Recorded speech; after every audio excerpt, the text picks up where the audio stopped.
La tragedia de Adela Porras, 1889, Veracruz. La boda del jardín prohibido. Bienvenido a este espacio donde la historia guarda silencio y los registros oficiales dejan más preguntas que respuestas. Antes de comenzar, te invito a escribir en los comentarios desde qué lugar nos estás escuchando y si este relato te encuentra de día o en plena noche. Nos interesa saber hasta dónde llegan estas historias y en qué momento del tiempo vuelven a cobrar vida. En este canal exploramos casos reales, desapariciones y misterios ocurridos en distintas ciudades de México. Relatos que fueron ocultados, ignorados o simplemente olvidados con los años. Si te atraen las historias oscuras basadas en hechos reales y quieres seguir descubriendo estos archivos silenciados, suscríbete al canal y activa la campana para no perderte ninguno de nuestros relatos. Ahora sí, acompáñanos en esta historia. La tragedia de Adela Porras, 1889, Veracruz. La boda del jardín prohibido. Capítulo 1. La sección del jardín que nadie debía pisar. En la ciudad de Xalapa, capital del estado de Veracruz, conocida también como Jalapa, según grafía alternativa, que era igualmente usada por los habitantes durante el siglo XIX y que derivaba del nombre náhuatl de la localidad, que significaba aproximadamente lugar en la arena sobre el agua, haciendo referencia a la posición de la ciudad sobre suelos volcánicos permeables, donde el agua subterránea fluía constantemente, creando condiciones de humedad que hacían de Xalapa una de las ciudades más fértiles y más verdes del estado, ubicada a 1.400 metros sobre el nivel del mar en la zona de transición entre la Tierra Fría, que eran las elevaciones superiores de la Sierra Madre Oriental, donde temperaturas descendían bajo cero durante noches de invierno,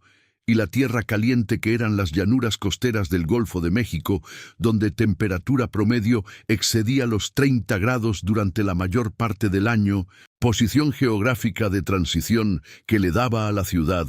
características climáticas extraordinariamente particulares que habían impresionado a viajeros y a escritores durante siglos, incluyendo al científico alemán Alexander von Humboldt, que había visitado Xalapa en 1804 durante su gran viaje americano, y que en las memorias de su expedición había descrito la ciudad como uno de los lugares más hermosos que había visto en el continente americano, por la combinación de vegetación extraordinariamente exuberante con vistas hacia el pico de Orizaba, que era el volcán más alto de México, alcanzando 5.646 metros, y que en días claros era visible desde la ciudad como masa blanca de nieve permanente que flotaba sobre el horizonte oriental, creando contraste visual entre el verde intenso de la vegetación tropical de las faldas bajas y el blanco inmaculado de la cima nevada que los habitantes llamaban Citlaltépetl, que en náhuatl significaba montaña de la estrella, en referencia al brillo que la nieve producía cuando era iluminada por el sol, creando efecto que desde la distancia parecía efectivamente una estrella posada sobre el horizonte. Clima de ciudad que era característicamente nublado con neblina que durante las mañanas envolvía edificios y jardines, creando atmósfera que los poetas y escritores que habían visitado llamaban atmósfera encantada, y que los habitantes que la experimentaban diariamente encontraban al mismo tiempo familiar y extraordinaria. Neblina que se formaba cuando aire húmedo que subía desde el Golfo de México encontraba la barrera orográfica de la sierra y condensaba sus vapores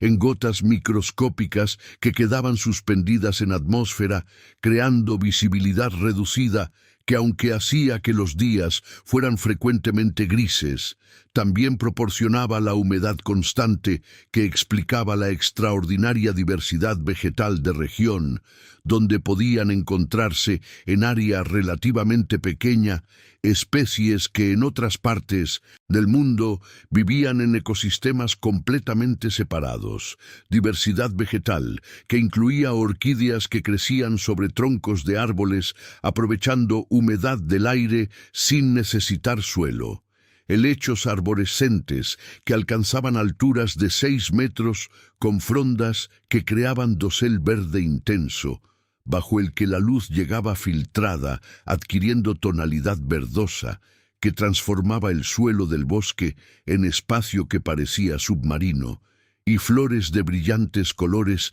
que florecían durante todo el año, porque el clima constante, sin estaciones definidas, no imponía ciclos de reposo forzado que en climas con inviernos fríos obligaban a las plantas a perder hojas y flores durante meses, en ciudad que había sido fundada como pueblo durante período colonial, cuando el camino real que conectaba el puerto de Veracruz, ubicado a 100 kilómetros al este sobre la costa del Golfo, con Ciudad de México, ubicada a 300 kilómetros al oeste, cruzaba la sierra por Xalapa, convirtiendo la ciudad en parada, obligatoria donde viajeros descansaban, donde mercancías eran redistribuidas y donde florecía el comercio que servía tanto a quienes transitaban como a los habitantes permanentes, camino que era en el siglo XIX la arteria comercial más importante de México,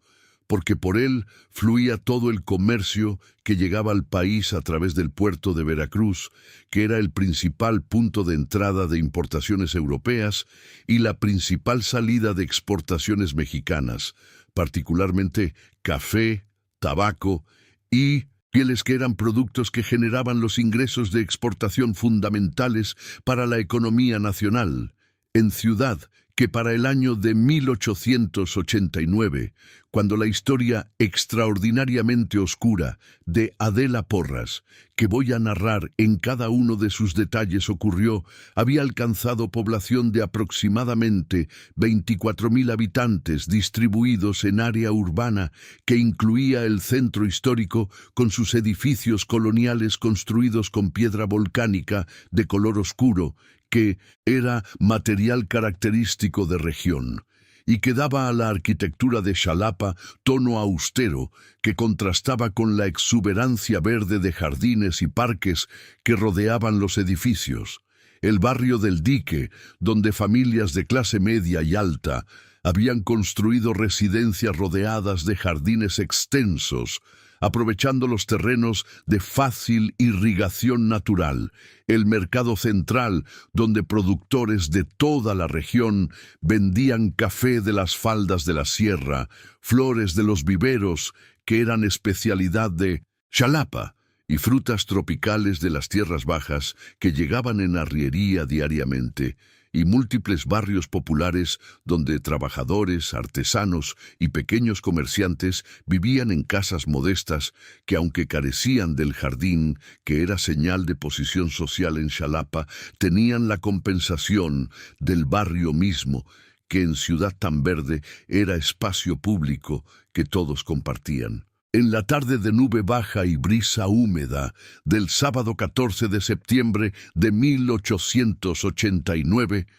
cuando temperatura había alcanzado apenas 16 grados centígrados, que era temperatura baja incluso para Xalapa en septiembre, debido a sistema de vientos que ese día particular traía aire frío desde las elevaciones superiores de la sierra, creando condición conocida localmente como norte, que era término que los xalapeños usaban para cualquier viento frío que descendía de las montañas. Independientemente de que viniera o no del norte geográfico, cuando neblina, que había cubierto ciudad durante la mañana, había levantado parcialmente durante mediodía, pero estaba regresando en la tarde, formando capas que envolvían las copas de los árboles más altos del jardín de la hacienda Los Lirios, que era la propiedad donde la recepción matrimonial estaba siendo celebrada después de la ceremonia que había tenido lugar en la Catedral de Xalapa a las 3 de la tarde. Hacienda que era propiedad del novio don Cipriano Bernal, de 42 años, y que había sido adquirida 3 años antes, cuando él se había establecido en Xalapa, procedente de la Ciudad de México, donde había vivido durante la mayor parte de su vida adulta. Hacienda de aproximadamente 4 hectáreas, que incluía casa principal de 2 pisos, con galería que daba al jardín, establos convertidos en almacenes, y jardín extenso, que era la característica más notable de propiedad, siendo lugar donde orquídeas, heliconias, anturios y decenas de especies más de plantas tropicales y subtropicales habían sido cultivadas con atención experta que los jardineros de la hacienda mantenían mediante trabajo diario de riego, poda y trasplante, que era actividad que en Xalapa no era mero entretenimiento, sino arte que generaba tanto reputación social como en algunos casos ingresos mediante venta de especímenes raros que coleccionistas de plantas en otras ciudades pagaban bien. Cuando aproximadamente 140 invitados, que habían sido convocados mediante tarjetas de invitación, impresas en la mejor imprenta de Xalapa, estaban distribuidos por el jardín, que para la ocasión había sido adornado con guirnaldas de flores blancas que los jardineros habían preparado durante días, y con farolillos de papel que comenzaban a encenderse a medida que el atardecer avanzaba y la luz natural disminuía, creando ambiente que los invitados que escribieron memorias de esa tarde describieron como extraordinariamente bello y al mismo tiempo ligeramente melancólico por la neblina que se movía entre los árboles, creando efecto que parecía salido de sueño, cuando la música de un cuarteto de cuerdas contratado específicamente para la ocasión tocaba en el corredor que unía la casa con el jardín, enviando notas de vals hacia el exterior, donde los invitados conversaban sosteniendo copas de vino que empleados circulaban ofreciendo continuamente, cuando en el extremo occidental del jardín separado del resto por seto de plantas de palo de agua que alcanzaban 2 metros de altura, formando barrera natural casi opaca que dividía el jardín en 2 secciones claramente distintas: la sección principal donde la recepción ocurría y la sección occidental que los jardineros llamaban entre ellos el Rincón de las Dalias, porque ahí don Cipriano había plantado colección de dalias importadas de Oaxaca, que eran flores que alcanzaban tamaños extraordinarios, con flores que en las variedades más grandes podían medir 30 centímetros de diámetro,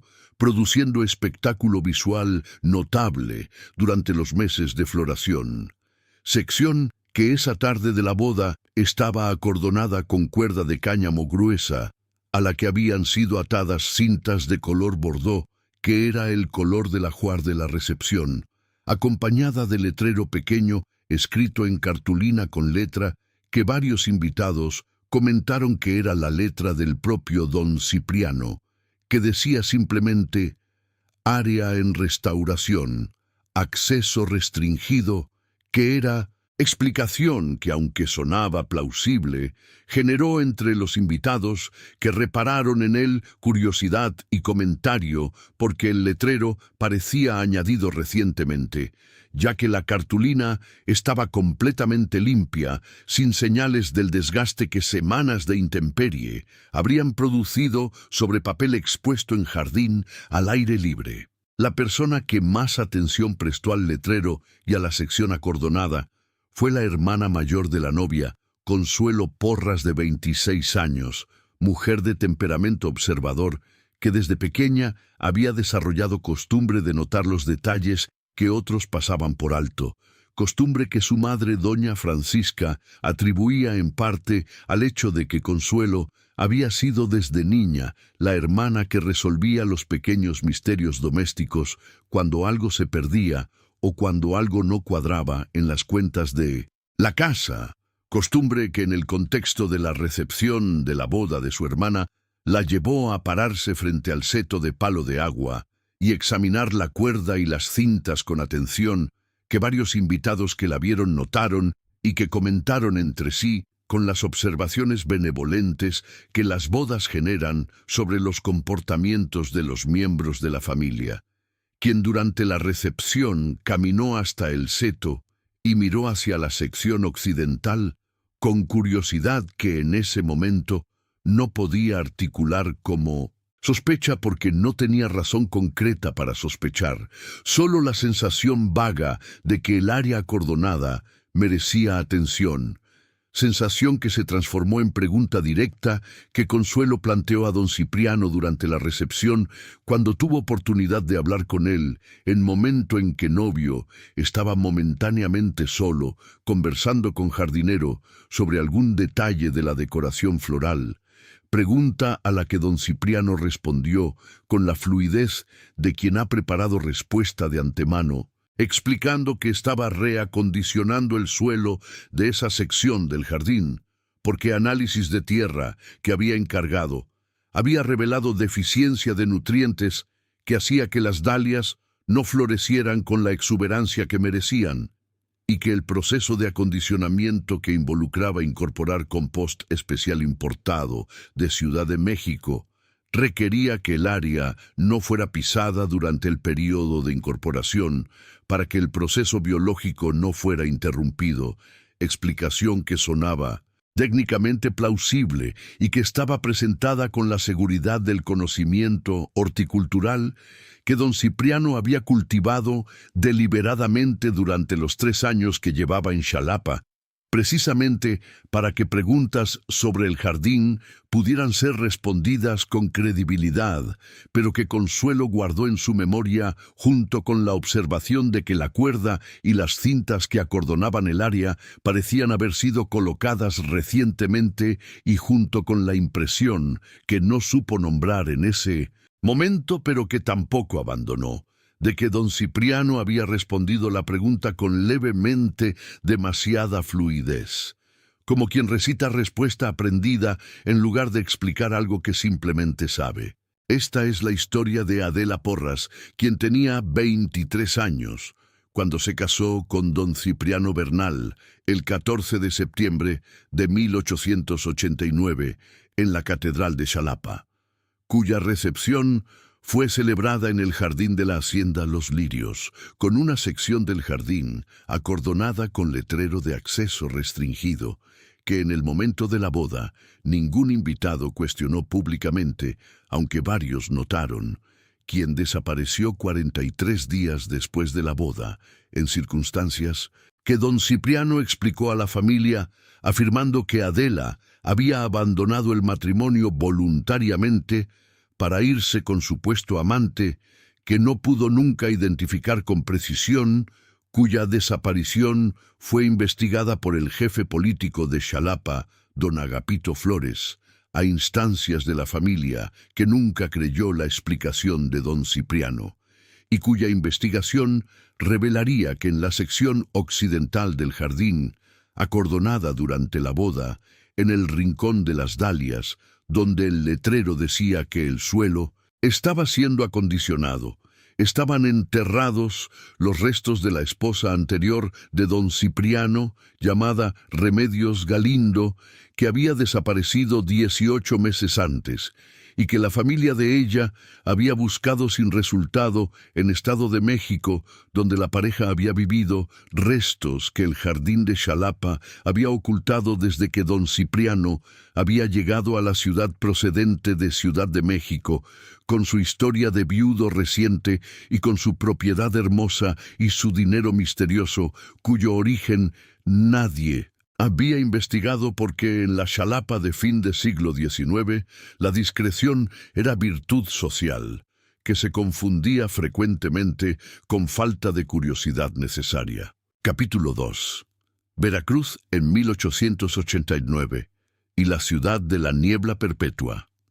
El año de 1889 encontró a México en periodo de estabilidad porfiriana, que en regiones como Xalapa y el estado de Veracruz, en general, se expresaba en modernización visible que incluía expansión de la red ferroviaria, que para ese año comunicaba al puerto de Veracruz con Ciudad de México mediante vías que atravesaban la sierra, por pasos cada vez más eficientes, reduciendo el tiempo del viaje que en la era de la diligencia requería 3 días de travesía difícil a apenas 18 horas en ferrocarril, que aunque seguía siendo largo comparado con los estándares contemporáneos, era transformación radical que había acelerado el comercio, facilitado el movimiento de personas y llevado a muchas ciudades del trayecto, incluyendo Xalapa, una prosperidad nueva que se expresaba en edificios modernos,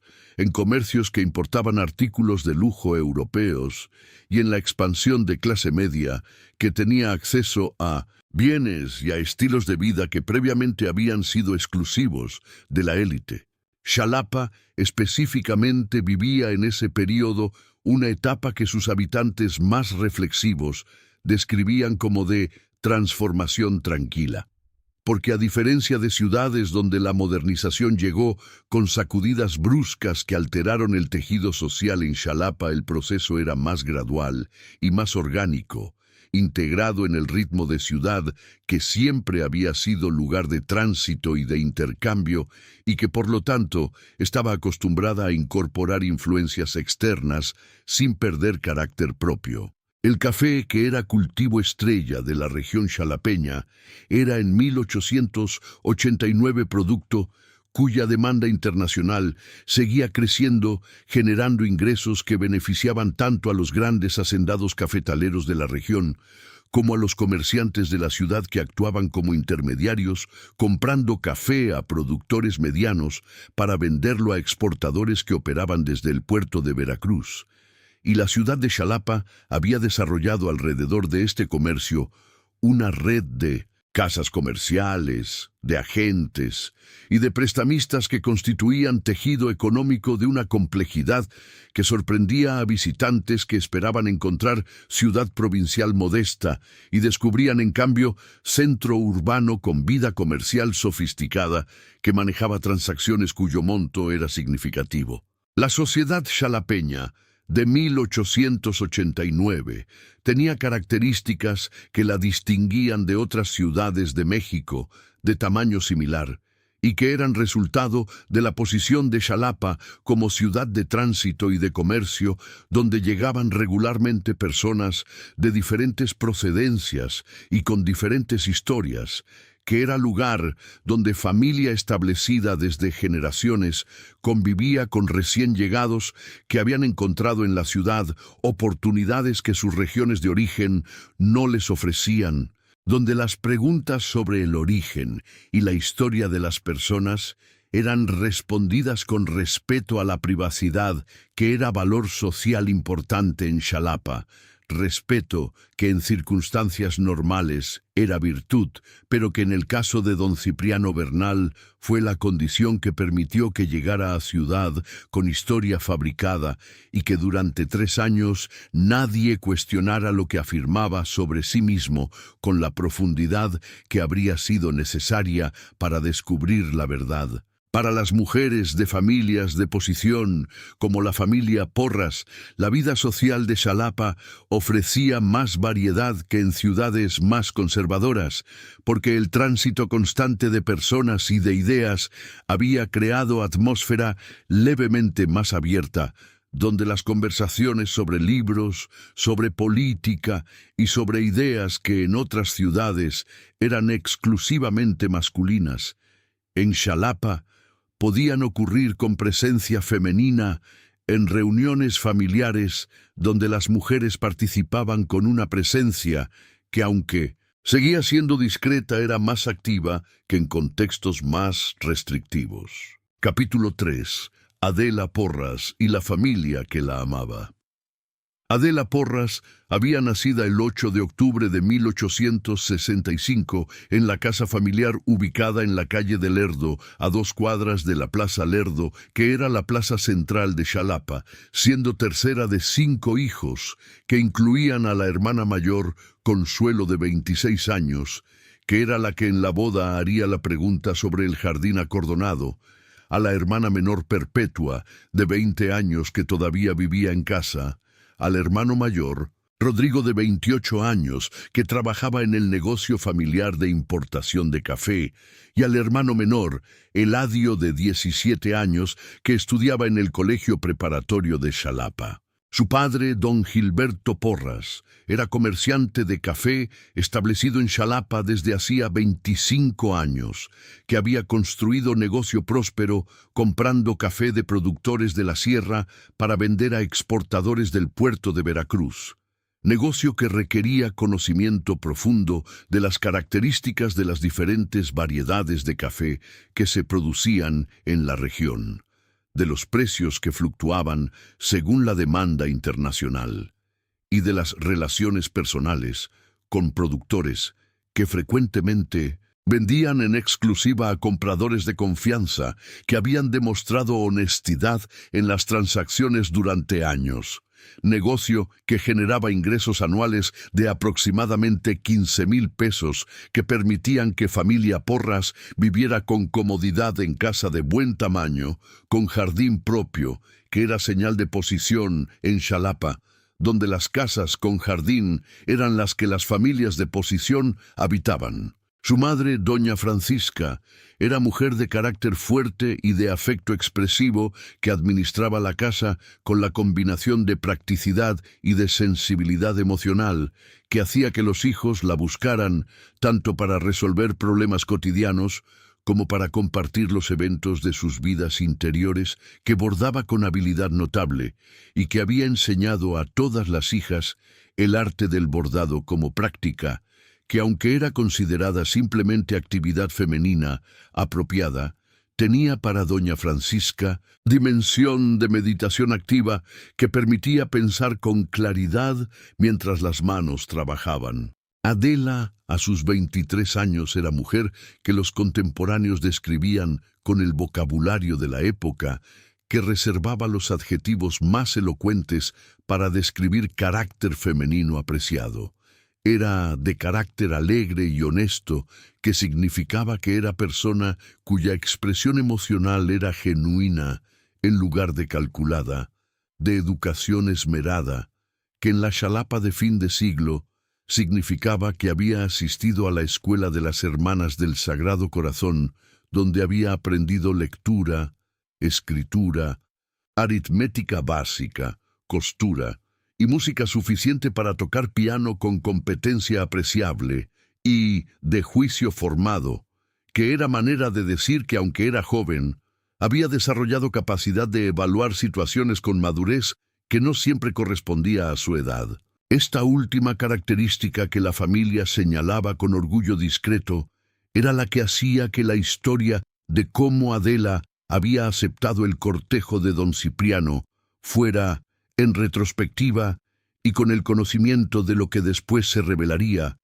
historia con matices dolorosos, porque implicaba que una mujer de juicio formado había sido engañada por alguien que era extraordinariamente hábil en la construcción de identidades falsas que resistían la evaluación ordinaria. El cortejo de don Cipriano había comenzado en enero de 1889, cuando había sido presentado a la familia Porras mediante don Próculo Meléndez, que era socio comercial de don Gilberto, y que conocía a don Cipriano desde que éste había llegado a Xalapa, procedente de Ciudad de México 3 años antes, presentación que había incluido descripción de don Cipriano como hombre de mundo que ha sufrido tragedia personal, pero que ha sabido reconstruir vida con dignidad, siendo la tragedia personal el supuesto fallecimiento de primera esposa, Remedios, que según don Cipriano había muerto de fiebre amarilla en Ciudad de México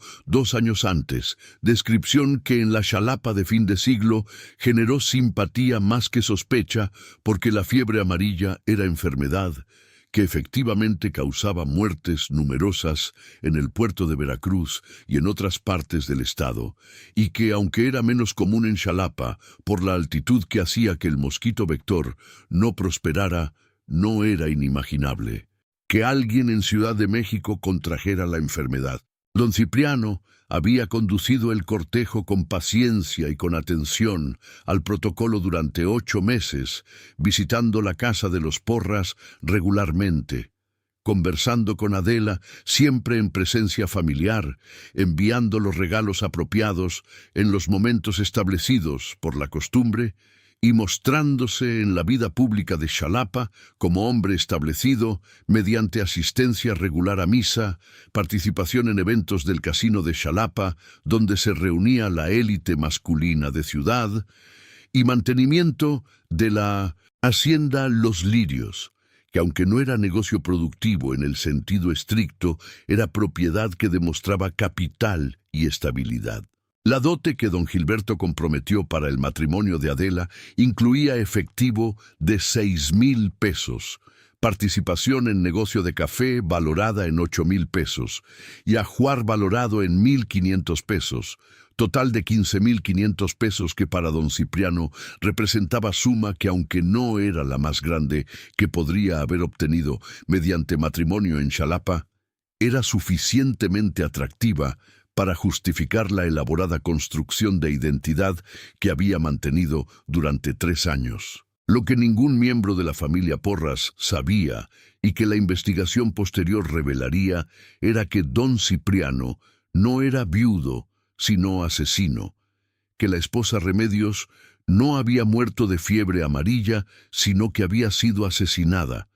y que su cuerpo descansaba en la sección occidental del jardín de la hacienda Los Lirios, bajo tierra cuidadosamente removida y replantada con dalias que florecían sobre la fosa con una abundancia que los jardineros atribuían a la extraordinaria fertilidad del suelo en 1900. Esa sección específica del jardín. La razón por la que el jardín estaba acordonado el día de la boda de Adela era simple en su horror. Don Cipriano sabía que el suelo removido en la sección donde había enterrado a Remedios todavía no había sido completamente cubierto por el crecimiento de las dalias y que si alguien observador pisaba esa zona podría notar la diferencia en la textura del suelo o incluso percibir algún indicio de lo que había bajo la tierra,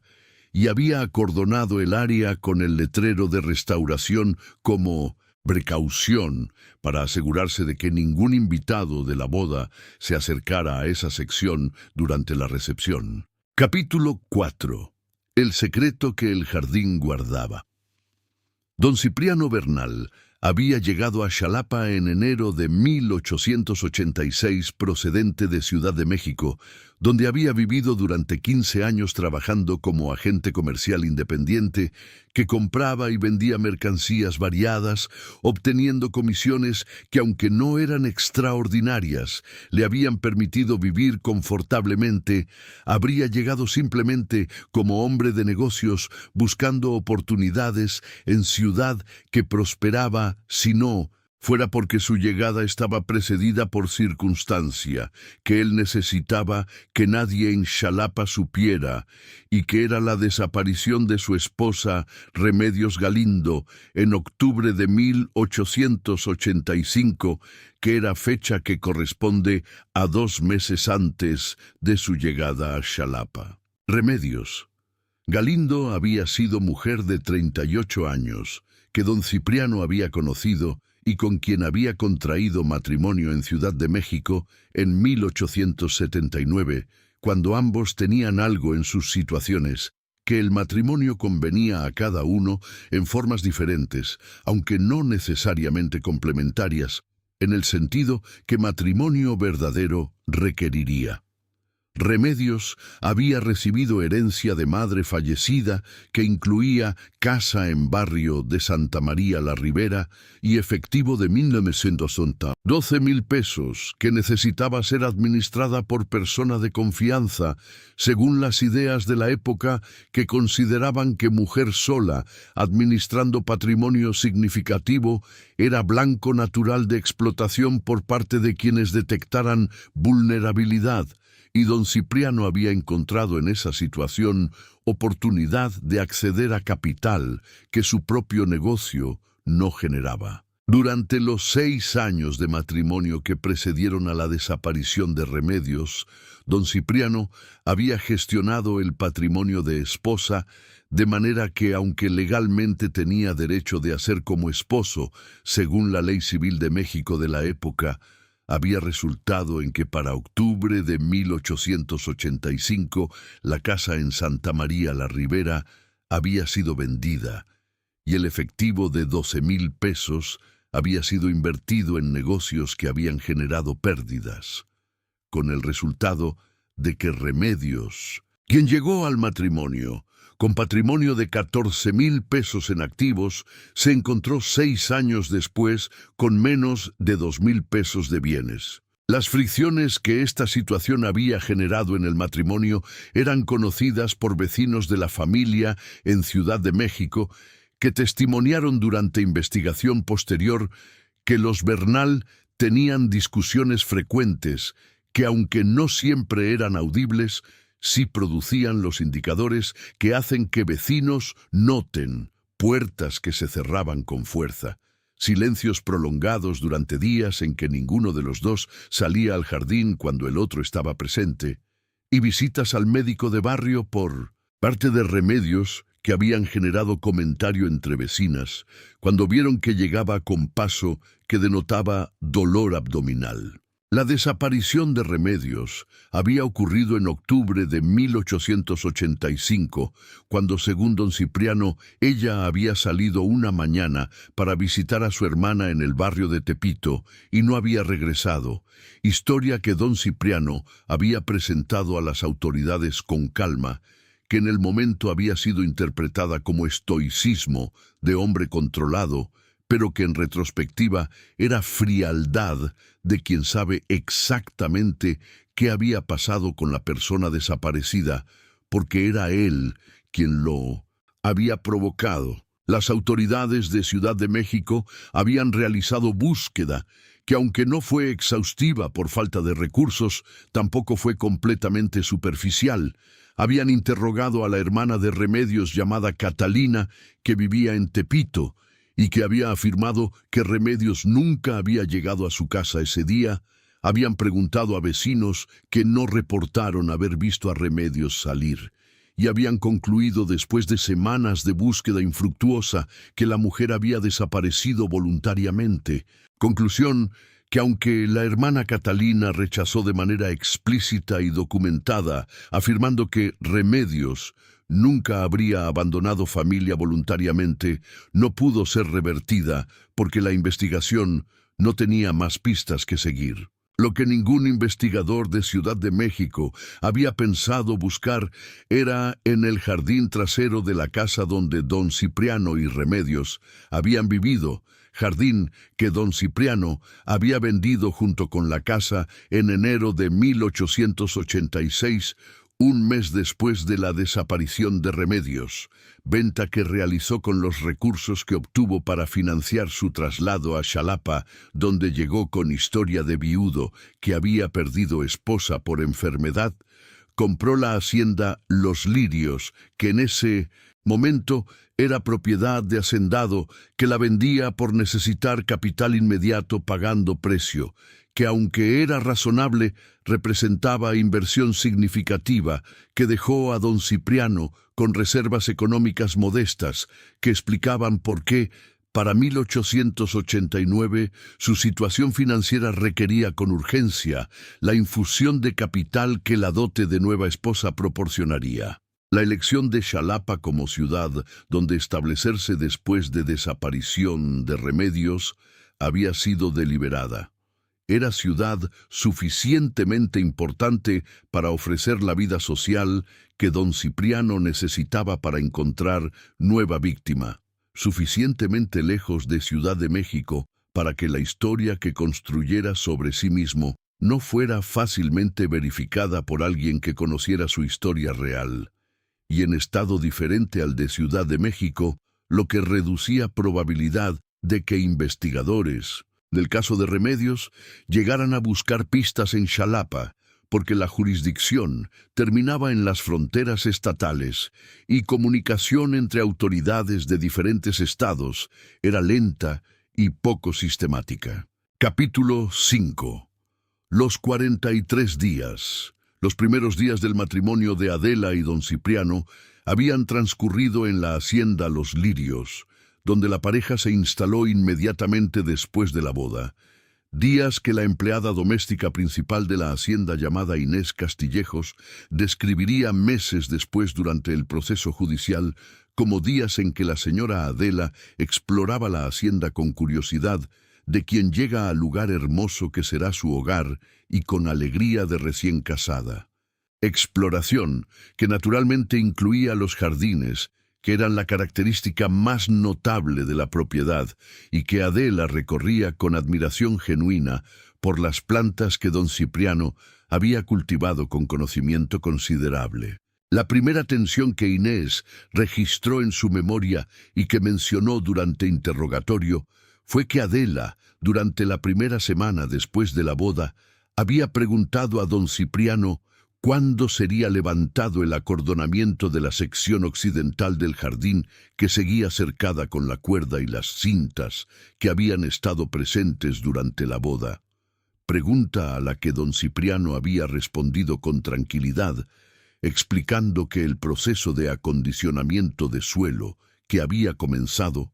requería al menos 2 meses adicionales y que cuando estuviera completo esa sección del jardín sería la más espectacular, porque las dalias crecerían con una exuberancia nunca vista, respuesta que Adela había aceptado sin disputarla, aunque según Inés había notado que Adela regresaba ocasionalmente al seto y miraba hacia la sección occidental con expresión que no era exactamente sospecha, sino una curiosidad que no encontraba satisfacción completa en la explicación recibida. Curiosidad que Inés recordaba haber visto manifestarse en momentos particulares, como las tardes cuando, después de caminar por el jardín, Adela se detenía frente al seto más tiempo del que la contemplación ordinaria requería,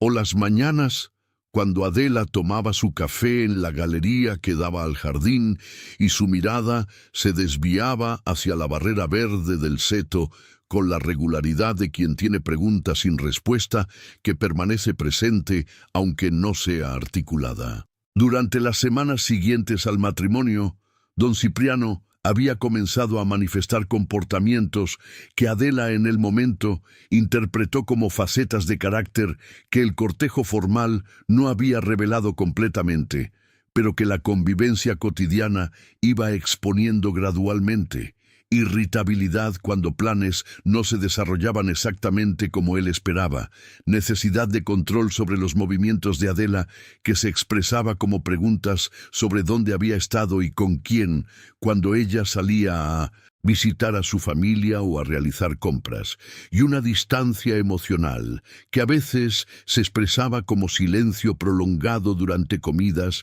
en que don Cipriano respondía con monosílabos a cualquier intento de conversación de Adela, distancia que contrastaba con la afabilidad que había mostrado durante los 9 meses del cortejo, y que Adela comenzó a interpretar con la lucidez dolorosa que la convivencia íntima produce, como señal de que la persona que había conocido durante el cortejo había sido presentación calculada, en lugar de carácter auténtico, que la convivencia revelaba ahora en sus dimensiones reales. Adela, que era mujer de juicio, formado según la descripción que su familia daba de ella, no ignoró estas señales, sino que las mencionó durante visitas a su madre, doña Francisca, que eran frecuentes, porque la hacienda estaba apenas a 20 minutos a pie del centro de ciudad, visitas durante las cuales compartió con madre y con hermana. Consuelo observaciones sobre el comportamiento de don Cipriano, que aunque en ese momento no configuraban imagen de peligro, sí creaban en doña Francisca y en Consuelo impresión de que el matrimonio presentaba características que requerían atención. La hermana Consuelo, que había sido la que durante la recepción había notado el área acordonada y había preguntado sobre ella, durante las visitas que Adela realizaba a la familia, planteó pregunta directa sobre si alguna vez habían podido entrar a la sección occidental del jardín y explorarla, pregunta a la que Adela respondió que no, que el acordonamiento seguía en pie, que don Cipriano seguía dando la misma explicación sobre el acondicionamiento del suelo, y que los jardineros que trabajaban en la hacienda, cuando ella les preguntaba sobre esa sección específica, respondían con monosílabos que no proporcionaban información útil, como si hubieran recibido instrucciones de no hablar del tema. El día 34, después de la boda, que era el 16 de octubre, Adela visitó a su madre y durante la conversación mencionó algo que doña Francisca guardaría en memoria durante el resto de su vida, que había encontrado en un cajón del escritorio de don Cipriano, que ella había abierto buscando papel para escribir carta, una fotografía de mujer que no conocía, mujer de aproximadamente 40 años, con expresión seria, que cuando había preguntado a don Cipriano quién era la mujer de la fotografía, él había respondido con molestia desproporcionada que era fotografía de una prima fallecida que guardaba por sentimentalismo y que ella debería respetar la privacidad de su escritorio en el futuro, respuesta que fue acompañada por actitud fría que duró 2 días, durante los cuales don Cipriano casi no habló con Adela. Lo que Adela no sabía era que la mujer de la fotografía era Remedios Galindo, la esposa anterior de don Cipriano, cuyos restos estaban enterrados en la sección occidental del jardín de la hacienda. El día 43 fue el 27 de octubre de 1889. Adela había visitado a la familia Porras por la tarde como hacía regularmente. Había conversado con su madre y con Consuelo durante aproximadamente 2 horas, durante las cuales, según ambas mujeres, había estado de humor normal, aunque ligeramente preocupada. Había regresado a la hacienda al caer la tarde, y cuando al día siguiente Consuelo pasó por la hacienda para visitar a su hermana, como hacía varias veces por semana, don Cipriano le informó en la puerta con expresión que Consuelo describió durante el proceso judicial como de quien ha preparado lo que va a decir, que Adela había abandonado la hacienda la noche anterior llevando pequeña valija, que él asumía que había ido a la casa de la familia, y que cuando había comprendido que no era así, había concluido que Adela había decidido abandonar el matrimonio para irse con hombre con quien supuestamente había estado teniendo relación antes de la boda. La reacción de Consuelo a esta afirmación fue de incredulidad inmediata y absoluta que no fue disimulada. «Eso es completamente imposible», había respondido directamente a don Cipriano. «Adela no tenía ninguna relación con ningún hombre antes de casarse con usted, y si hubiera querido abandonar el matrimonio, me lo habría dicho a mí ayer cuando la vi. Yo vi a mi hermana ayer y estaba bien. ¿Qué le pasó a Adela?». Don Cipriano había repetido su versión con fluidez que Consuelo interpretó como ensayada. Había sugerido que quizás Adela tenía vida que la familia no conocía completamente. Había afirmado que aunque él estaba naturalmente preocupado y triste, respetaba la decisión de su esposa si había elegido irse, y había cerrado la puerta de la hacienda dejando a Consuelo en la entrada, con combinación de pánico y de certeza que comenzó ese mismo momento las acciones que eventualmente llevarían a descubrimiento de la verdad. Adela Porras nunca regresó. Su desaparición nunca tuvo explicación que la familia aceptara. Capítulo 6. La investigación que encontró los restos Consuelo Porras fue directamente de la hacienda a la casa familiar, donde informó a sus padres lo que don Cipriano había dicho.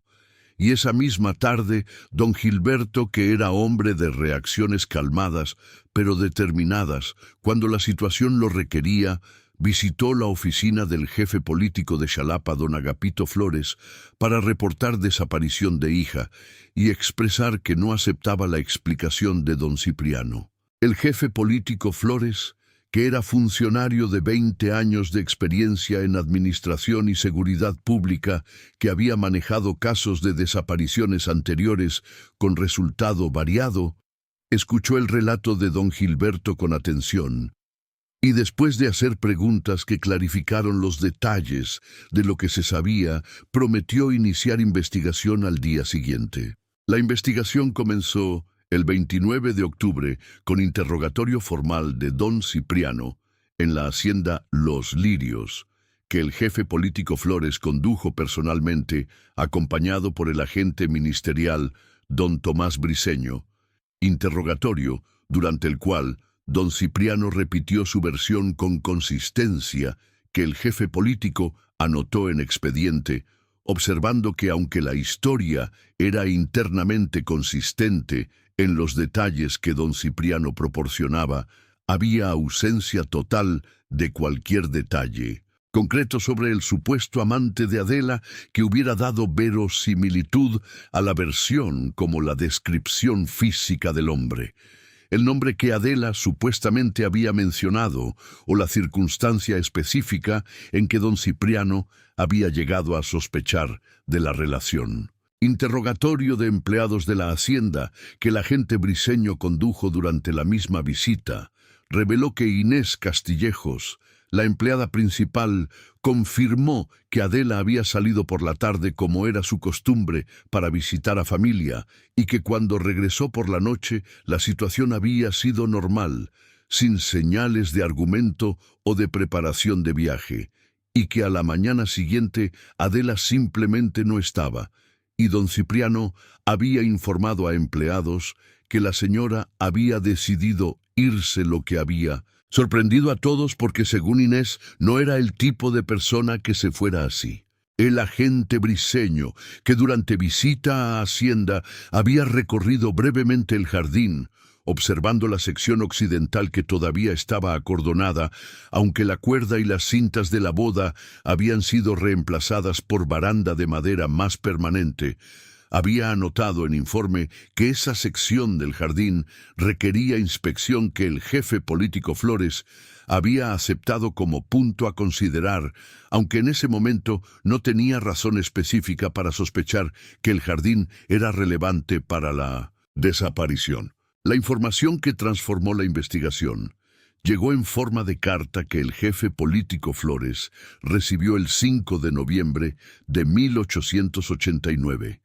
Carta procedente de Ciudad de México, firmada por Catalina Galindo, que se identificaba como hermana de Remedios Galindo y que afirmaba haber visto en periódico que llegaba regularmente a Ciudad de México, procedente de Xalapa, nota de sociedad sobre el matrimonio de don Cipriano Bernal con Adela Porras, que al ver el nombre de Cipriano, Bernal había reconocido el nombre del esposo de su hermana Remedios, que había desaparecido 4 años antes y que quería informar a las autoridades de Xalapa que su hermana no había muerto de fiebre amarilla, como el esposo afirmaba, sino que había desaparecido en octubre de 1885 sin que nadie hubiera podido encontrarla. La carta de Catalina Galindo, que llegó con suficiente detalle sobre circunstancias de la desaparición de Remedios, para ser tomada en serio por el jefe político Flores,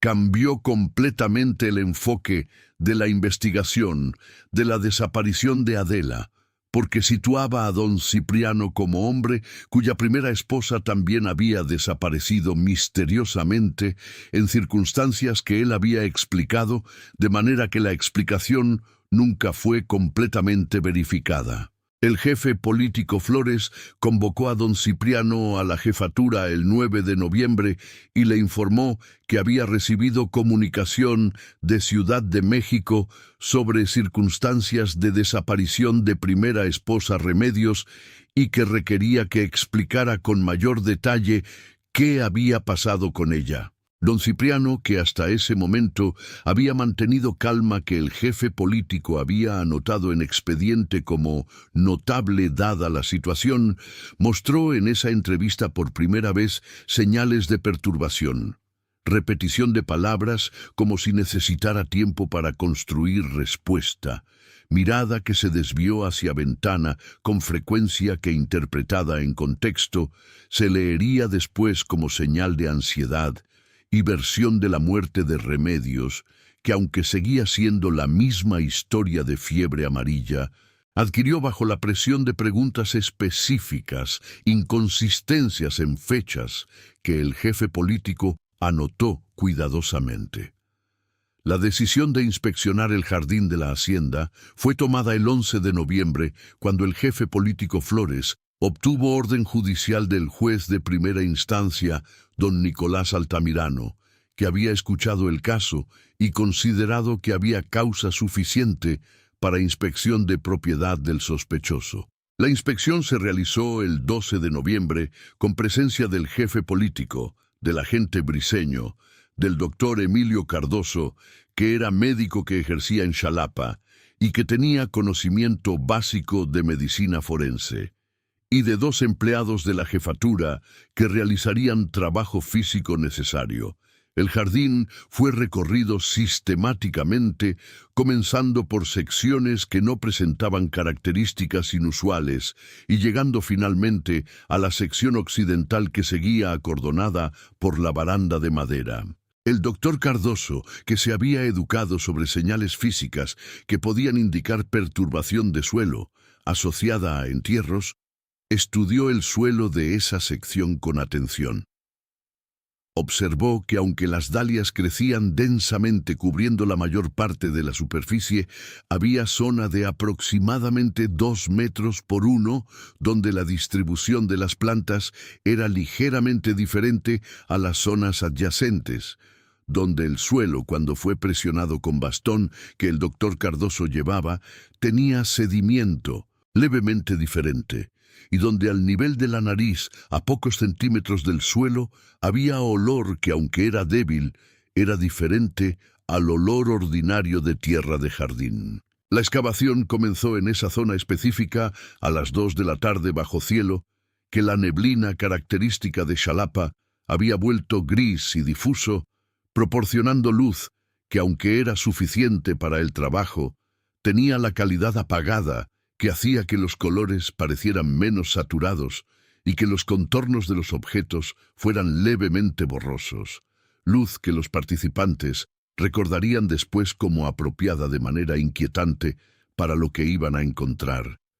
Como si el clima de Xalapa, que tantas veces había sido descrito como atmósfera encantada, supiera ese día que lo que estaba a punto de ser descubierto requería la atmósfera de lo que no debería haber sido. A 20 centímetros de profundidad, los empleados encontraron capa de cal, que era sustancia que en contexto de cuerpo enterrado funcionaba acelerando la descomposición y reduciendo olores que podían delatar presencia de materia orgánica en descomposición, lo que había hecho que el olor fuera menos evidente de lo que habría sido sin la cal, pero no lo había eliminado completamente. A 40 centímetros de profundidad encontraron tela que era fragmento de ropa descompuesta, pero reconocible como ropa de mujer por los vestigios de bordado que todavía eran visibles en lo que había sido falda de color oscuro. A 50 centímetros encontraron lo que los participantes en la excavación describieron en sus testimonios posteriores como el momento más sobrecogedor de sus vidas. Restos óseos que el doctor Cardoso identificó preliminarmente como esqueleto humano de adulto, restos que en el examen más cuidadoso que realizó en el lugar y que fue completado en examen forense posterior en los siguientes días, confirmó eran de mujer de entre 35 y 45 años, con fractura de cráneo que era consistente con golpe contundente, que según el doctor Cardoso había ocurrido antes de la muerte y que era causa más probable del fallecimiento, fractura que estaba en zona occipital del cráneo, que es la parte posterior de la cabeza, y que los médicos forenses reconocían como zona típica de impacto cuando la víctima había sido golpeada por alguien que estaba detrás de ella en posición que no había permitido que se defendiera ni que se preparara para recibir el golpe. La noticia de que los restos habían sido encontrados en el jardín de la hacienda Los Lirios llegó a don Cipriano en la jefatura política, donde había sido convocado ese mismo día como precaución mientras la inspección se realizaba. Llegó en forma de comunicación directa del jefe político Flores, que le informó del hallazgo con brevedad, que hacía innecesaria cualquier eufemismo, y que esperaba entonces que don Cipriano respondiera a la pregunta de quién era la persona cuyos restos habían sido encontrados en su jardín. Don Cipriano guardó silencio durante periodo que el agente briseño que estaba presente estimó en 4 minutos completos. Silencio durante el cual su expresión pasó por varios estados que el agente describió en su informe como la cara de alguien que calcula posibilidades y las encuentra todas cerradas, antes de decir con voz que había perdido la fluidez que había caracterizado sus respuestas en interrogatorios anteriores. Es Remedios. Capítulo 7. El juicio y la búsqueda de Adela. El juicio de don Cipriano Bernal comenzó ante el Tribunal de Primera Instancia de Xalapa el 15 de febrero de 1890, presidido por el juez don Nicolás Altamirano, que había otorgado la orden de inspección 2 meses antes, y que se había recusado inicialmente, argumentando que esa circunstancia podría afectar su imparcialidad, recusación que el Tribunal Superior de Veracruz había rechazado, señalando que la participación anterior del juez había sido en acto procesal estrictamente formal, que no implicaba prejuicio sobre el fondo del caso. La evidencia presentada por el fiscal don Aurelio Carrasco era de una solidez que era extraordinaria para la época, dado que los casos de homicidio de finales del siglo XIX frecuentemente dependían de testimonios contradictorios sin evidencia física suficiente para establecer causalidad inequívoca. Los restos de Remedios encontrados en el jardín con fractura de cráneo, que el doctor Cardoso confirmó había sido causada por objeto contundente antes de la muerte y que era inconsistente con muerte por fiebre amarilla, que era la causa que don Cipriano había declarado. La carta de Catalina Galindo, que establecía que Remedios había desaparecido en circunstancias que nunca habían sido completamente investigadas. El testimonio de vecinos de Ciudad de México, que confirmaban fricciones matrimoniales en periodo previo a la desaparición de Remedios. El registro de venta de la casa en Ciudad de México, realizada semanas después de la desaparición, que establecía que don Cipriano había actuado rápidamente para liquidar bienes después de que su esposa desapareció, y la propia admisión de don Cipriano de que los restos eran de Remedios, que aunque él intentó presentar en contexto diferente, afirmando que ella había muerto de manera que él no podía explicar, y que él había enterrado en jardín por razones que tampoco podía explicar de manera coherente,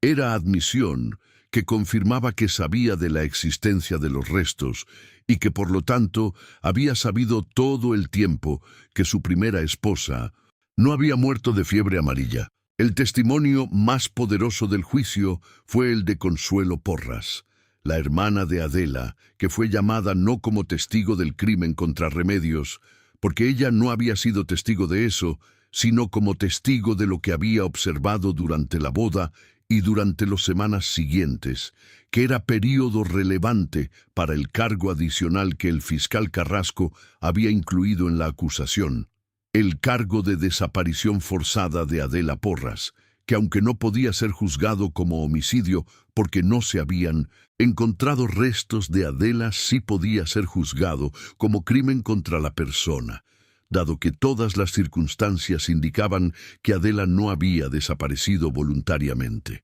Consuelo describió con claridad y con la precisión de memoria que los eventos traumáticos a veces producen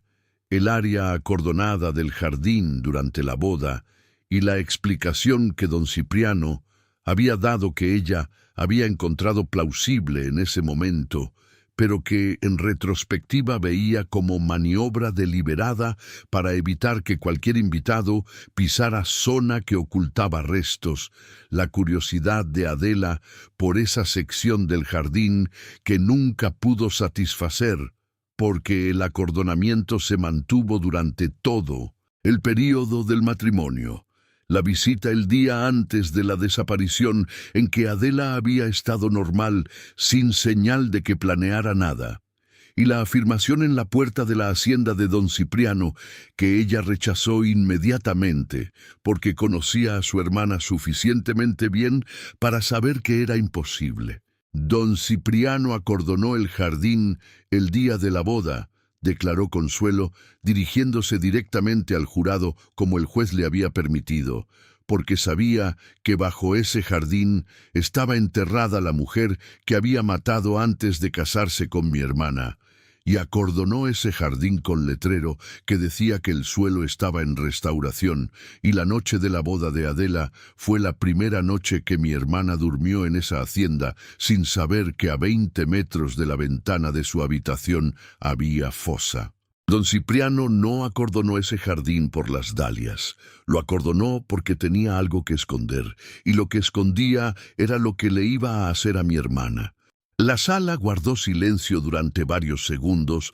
después de que Consuelo terminó de hablar. Silencio que el periodista del periódico El Eco de Xalapa, que cubría el juicio, describió en su crónica como el tipo de silencio que hace que el calor del edificio parezca más alto de lo que es. El tipo de silencio que ocurre cuando lo que se acaba de decir es tan claro en sus implicaciones que no requiere comentario. La defensa de don Cipriano, encabezada por el abogado don Eliodoro Sánchez, intentó estrategia que, aunque era la única disponible, dado el peso de la evidencia, era intrínsecamente débil. Argumentar que la muerte de Remedios había sido accidental, resultado de caída que don Cipriano había presenciado, que el entierro en jardín, aunque era acto reprensible e ilegal, no era prueba de homicidio intencional, sino de pánico de persona que no sabía cómo manejar situación extraordinaria, y que la desaparición de Adela, aunque era circunstancia inexplicable, que don Cipriano lamentaba profundamente, no podía ser atribuida a él sin evidencia física de lo que le había ocurrido. El fiscal Carrasco respondió al primer argumento señalando que fractura de cráneo, documentada por el doctor Cardoso, era inconsistente con caída accidental, porque el patrón de la fractura indicaba golpe de objeto contundente dirigido contra cráneo, en posición que requería que la persona que recibió el golpe estuviera de pie o sentada, y no en posición de caída. Al segundo argumentó que el entierro en jardín con cal encima era preparación que requería planificación, que era incompatible con pánico espontáneo, que habría resultado en comportamiento diferente. Y al tercero argumentó que el patrón de dos esposas desaparecidas en circunstancias inexplicables en periodo de 4 años constituía evidencia de conducta sistemática que, aunque no era evidencia directa del destino de Adela, era relevante para evaluar responsabilidad de don Cipriano. El veredicto llegó el 28 de febrero de 1890. Don Cipriano Bernal, culpable del homicidio premeditado de Remedios Galindo, culpable de ocultamiento de cadáver y culpable de crimen contra la persona de Adela Porras, cuyo paradero desconocido era resultado de acción criminal atribuible al acusado. La sentencia fue pronunciada el 8 de marzo de 1890. Muerte por fusilamiento por el cargo de homicidio premeditado, que era la pena máxima disponible según el Código Penal de Veracruz de la época para crimen de esa gravedad. Don Cipriano Bernal fue ejecutado el 20 de mayo de 1890 en Xalapa sin pronunciar palabras finales. Según registro del capellán que lo asistió, murió negando hasta el último momento haber causado daño a Adela, aunque no negó el crimen contra Remedios que la evidencia hacía imposible negar. Adela Porras nunca fue encontrada. Epílogo. El jardín que nunca volvió a ser jardín. El caso de Adela Porras y de Remedios. Galindo tuvo consecuencias que se extendieron en múltiples direcciones afectando a las familias involucradas, a la práctica judicial de la región y a la memoria colectiva de Xalapa, que durante décadas mantuvo viva la historia de la hacienda Los Lirios, como advertencia sobre lo que podía ocultarse detrás de lo bello. La hacienda Los Lirios fue confiscada por las autoridades después del juicio porque representaba escena del crimen y porque la ley de la época permitía confiscación de propiedades asociadas a crímenes graves, y fue subastada en julio de 1890 a precio inferior al valor real, porque los potenciales compradores que visitaron la propiedad para evaluarla encontraban difícil disociar la belleza del jardín de lo que el jardín había ocultado durante 3 años. El comprador final fue médico xalapeño don Abelardo Torres, que compró la propiedad con la intención declarada de convertirla en sanatorio para enfermos de tuberculosis, que era enfermedad que afectaba a muchas familias de la región, conversión que realizó durante los años siguientes, transformando la casa principal en instalaciones médicas y utilizando el jardín como espacio terapéutico donde enfermos podían sentarse al aire libre en la creencia de época de que el aire fresco y la vegetación contribuían a la recuperación. La sección occidental del jardín, donde habían sido encontrados los restos de Remedios, no fue incluida en el jardín terapéutico, sino que fue cerrada permanentemente con muro de ladrillo y convertida en espacio de almacenamiento, que los empleados del sanatorio usaban sin saber o sin mencionar su historia, hasta que el sanatorio cerró en 1912 y la propiedad pasó a manos municipales, que la usaron durante varios años como escuela antes de que el edificio fuera eventualmente demolido en 1935, cuando las instalaciones habían deteriorado más allá de posible restauración.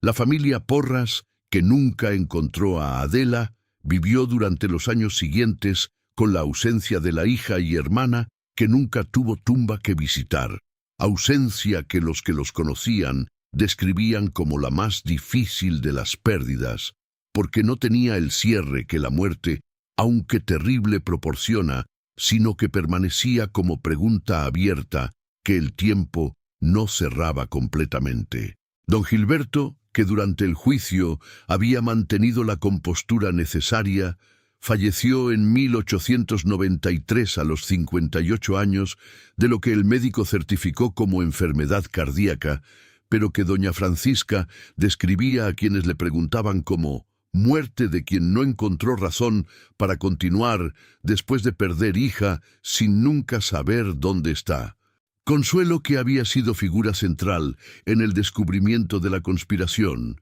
continuó viviendo en Xalapa, donde se casó en 1892 con hombre que había sido testigo del juicio y que la había conocido en ese contexto. Matrimonio que, según personas que conocían a ambos, era unión de 2 personas que compartían convicción de que la justicia requería acción activa de quienes la buscaban y no solo espera pasiva de que ocurriera por sí sola. Consuelo vivió hasta 1921 y, según testimonios de quienes la conocieron en sus últimos años, mencionaba el caso de su hermana con la regularidad de quien no ha olvidado y no pretende hacerlo. Catalina Galindo, la hermana de Remedios, cuya carta desde Ciudad de México había sido elemento fundamental en la investigación, escribió carta al jefe político Flores después del juicio, que fue incorporada al expediente y que decía simplemente: «Le agradezco que haya tomado en serio lo que escribí. Remedios merecía que alguien lo hiciera. Había esperado 4 años que alguien lo hiciera». El caso influyó en discusiones judiciales posteriores sobre la responsabilidad de las autoridades de investigar desapariciones de mujeres casadas más rigurosamente, en lugar de asumir que la desaparición había sido voluntaria. Discusión que el fiscal Carrasco llevó a publicación en el Boletín Judicial del Estado de Veracruz en 1891, donde argumentó que la práctica de atribuir desapariciones de mujeres a abandono voluntario del hogar sin investigación adecuada creaba condición donde crímenes podían ocurrir sin que las autoridades los buscaran activamente. Publicación que, aunque no generó cambios inmediatos en procedimientos, estableció argumento que fue citado en discusiones posteriores sobre reforma procesal. Los jardineros que habían trabajado en la hacienda Los Lirios durante los años en que don Cipriano fue propietario, fueron interrogados durante la investigación,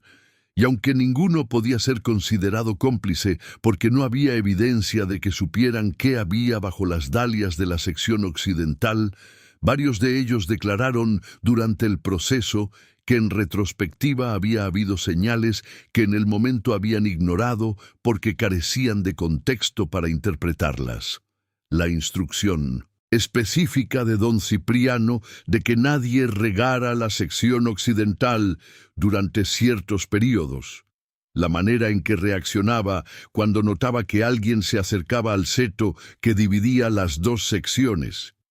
y la abundancia particular de las dalias en esa zona que uno de los jardineros había atribuido a fertilidad especial del suelo sin preguntarse qué podría haber causado esa fertilidad.